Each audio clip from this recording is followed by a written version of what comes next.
So వెంటనే ఈ సమాచారం పోలీసులకు వెళ్ళింది. పోలీసులు అక్కడికి వచ్చారు. సో డ్రైవర్ మీద కేసు కూడా నమోదు చేసినట్టుగా తెలుస్తోంది. మిగతా ప్రయాణికులు ఎవరైతే ఉన్నారో 33 మంది వాళ్ళందరినీ కూడా వేరే వేరే వెహికల్స్లో వాళ్ళ గమ్యస్థానాలకు చేర్చినటువంటి పరిస్థితి ఉంది.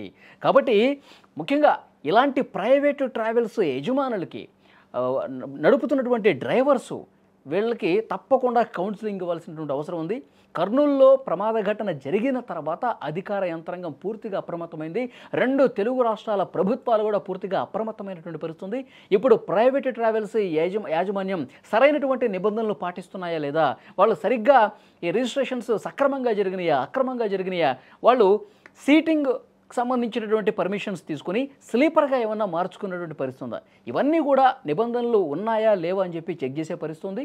మరొక వైపు ఈ డ్రైవర్లు కూడా వాళ్ళకి సరైనటువంటి లైసెన్స్తో ఉన్నారా లేదా ఇవన్నీ కూడా చెక్ చేసుకుంటున్న పరిస్థితి కనిపిస్తుంది. సో భవిష్యత్తులో ఇలాంటివి జరగకుండా ఉండేందుకు చర్యలు అయితే తీసుకుంటా ఉన్నారు. ఈ ప్రమాదంలో నెల్లూరు జిల్లాలో జరిగినటువంటి ఈ ప్రమాదంలో ఎవరికీ ఏం కాలేదు. అయితే చిన్న స్వల్ప మైనర్ ఇంజురీస్ ఏవో అయినట్టున్నాయి అంతే తప్పించి పెద్ద ప్రమాదం ఏం జరగలేదు, ఎవరికీ ఏం కాలేదు. వెంటనే వాళ్ళ గమ్యస్థానాలకు వేరే వెహికల్స్లో అయితే పంపించారు.